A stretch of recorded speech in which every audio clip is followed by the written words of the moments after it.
menjelang habis masa jabatan Presiden pada 20 Oktober mendatang, Jokowi masih terus berusaha melakukan manuver-manuver politik yang seharusnya tidak lagi dilakukan oleh seorang lemdak atau bebek lumpuh dalam istilah ilmu politik. Karena proses suksesi atau perpindahan kekuasaan kepada presiden baru yang terpilih harus dipersiapkan dengan sebaik-baiknya.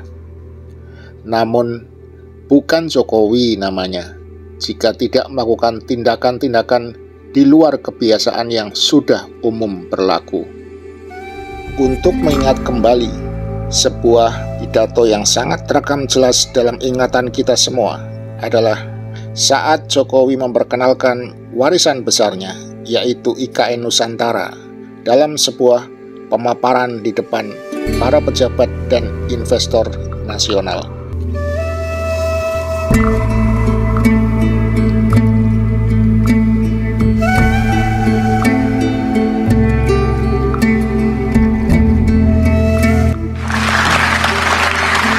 Selamat datang di masa depan Indonesia.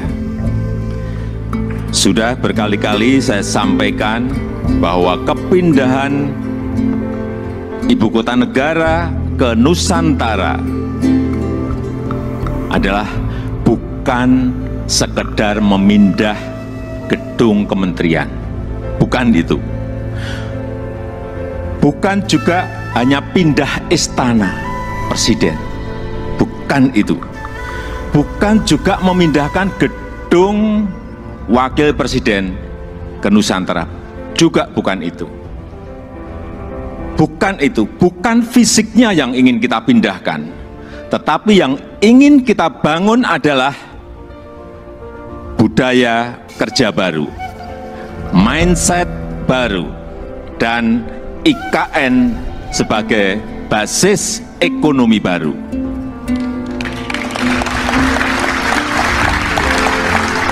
Indonesia sebagai negara besar harus berani melangkah, harus berani memiliki agenda besar, berani punya agenda besar, dan ini untuk kemajuan negara kita, untuk kemajuan bangsa. Dan jika kita tidak berani transformasi dari sekarang sampai kapanpun, kita akan sulit jadi negara maju. Dan untuk keberlanjutan IKN Nusantara, ini juga sudah sering saya sampaikan, Bapak Ibu, sekali lagi, tidak perlu ragu, tidak perlu bimbang. Karena apa? Payung hukumnya itu sudah jelas. Payung hukumnya sudah jelas, yaitu Undang-Undang Nomor 3 Tahun 2022. Dan itu, ini juga kita harus tahu semuanya, itu sudah disetujui 93% dari fraksi-fraksi yang ada di DPR. Loh, kurang apa lagi? Kalau ada yang masih belum yakin, kurang apa lagi? Nanti sampaikan, ya, kurang apa lagi? Jadi sekali lagi, sudah tidak perlu lagi untuk dipertanyakan. Ini ada Ketua MPR ada di sini, Pak Bambang Susatyo juga. Kembali lagi, kita ingin menghadirkan pembangunan yang Indonesia sentris, bukan Jawa sentris. Karena Indonesia ini bukan hanya Pulau Jawa. Indonesia ini memiliki 17.000 pulau, 514 kabupaten dan kota, 34 provinsi yang terbentang dari Sabang sampai Merauke, dari Miangas sampai Pulau Rote. Dan ada tapinya, tapi saat ini 58% dari PDB ekonomi kita, dari ekonomi kita terpusat di Pulau Jawa, 58%. Kemudian populasi 56% atau sekitar 149 juta penduduk kita ada di Pulau Jawa, bermukim di Pulau Jawa. Betapa Pulau Jawa ini sangat terbebani dengan jumlah yang sangat besar itu. Itulah kenapa sering saya sampaikan, Indonesia perlu keadilan ekonomi. Sekali lagi ada 17.000 pulau, bukan hanya satu pulau. Perlu kesetaraan pembangunan, perlu pemerataan pembangunan. Ini yang ingin kita hadirkan, yaitu dengan membangun ibu kota Nusantara.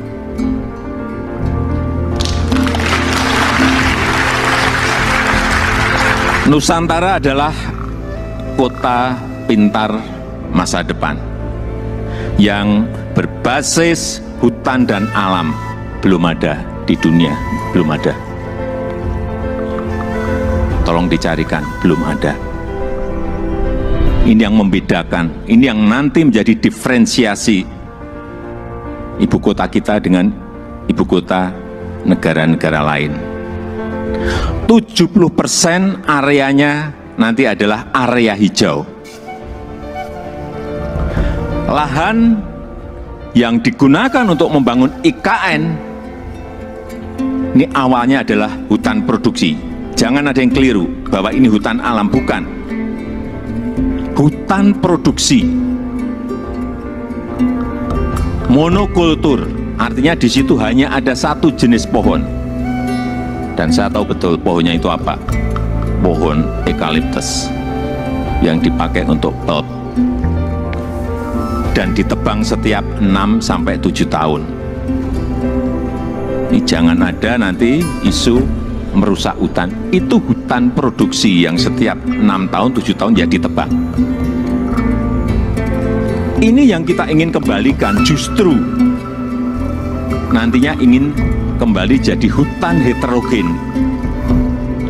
dengan pohon asli dan endemik dari Kalimantan, sehingga kita harapkan nanti menjadi hutan hujan tropis lagi, tropical rainforest lagi di Kalimantan. Untuk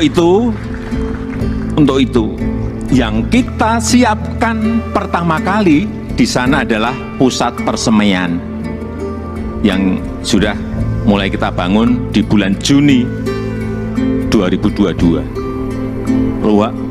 Luas lahan persemaian ada kurang lebih 16 hektar dengan embung 7 hektar. Kita harapkan selesai nanti di awal tahun 2022 yang kapasitas bibitnya setiap tahun bisa menghasilkan kira-kira 15 juta bibit per tahun.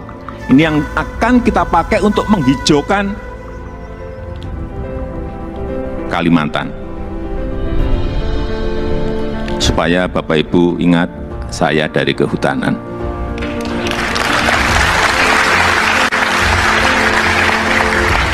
Saya waktu menerangkan di persemaian di Kalimantan, dari A sampai Z, ini pohon apa, ini pohon apa, ini pohon saya apa semua. Dan 80% sumber energinya adalah berasal dari renewable energy. Mobil di sana nanti harus mobil listrik. Kemudian 80% transportasinya adalah transportasi umum, autonomous vehicle, tanpa awak dan tanpa sopir. Jadi yang kita hargai di sana adalah pejalan kaki, yang kita hargai di sana adalah orang yang senang naik sepeda. 10 minutes city, jarak tempuh kemana-mana itu ada dalam 10 menit. Sekali lagi, inilah showcase transformasi Indonesia. Showcase perubahan peradaban Indonesia. Dan budaya kerja yang ingin kita bangun di IKN Nusantara adalah budaya kerja produktif. Itu harus didukung oleh tata kelola yang baik, didukung oleh manajemen yang baik, didukung oleh implementasi teknologi yang mumpuni. Smart living, smart city, layanan masyarakat lewat aplikasi, akte lahir, akte nikah lewat HP, paperless. Ini yang ingin kita bangun. Jadi Nusantara adalah masa depan Indonesia dan bisa terwujud dengan upaya bersama. Bukan hanya pemerintah yang bergerak, bukan hanya pemerintah, karena memang pemerintah hanya kurang lebih menyiapkan 20% dari budget yang ada. 80% kita berikan kesempatan kepada investor, kepada investasi. Termasuk Bapak Ibu yang kami hadirkan pertama kali pada malam hari ini. Investasi terbuka lebar. Bapak Ibu bisa pilih mau di mana, mau investasi di sebelah mana. Mau di kawasan inti, ya harganya beda. Di financial center, di kawasan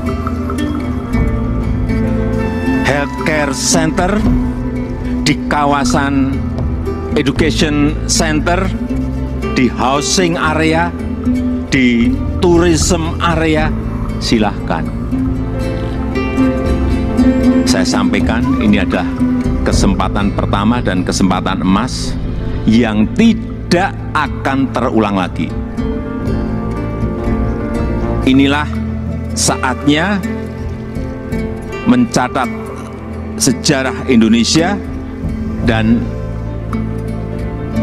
inilah saatnya melakukan lompatan. Inilah saatnya kita semua menjadi pelaku sejarah Indonesia masa depan. Dan dengan upaya kita bersama, dengan semangat gotong royong kita bersama, saya yakin 17 Agustus 2024 kita bisa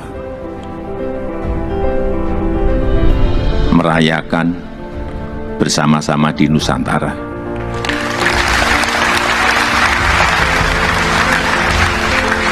Terima kasih. Wassalamualaikum warahmatullahi wabarakatuh. Acara hari ulang tahun RI ke-79 memang terlaksana di IKN. Meski tidak satupun mantan Presiden Republik Indonesia serta dubes-dubes negara lain yang turut hadir dalam kursi undangan. Namun apa yang menjadi keinginan Jokowi telah terpenuhi dengan segala kekurangannya. Apakah prestasi mewujudkan warisan Jokowi hanya sampai di sini?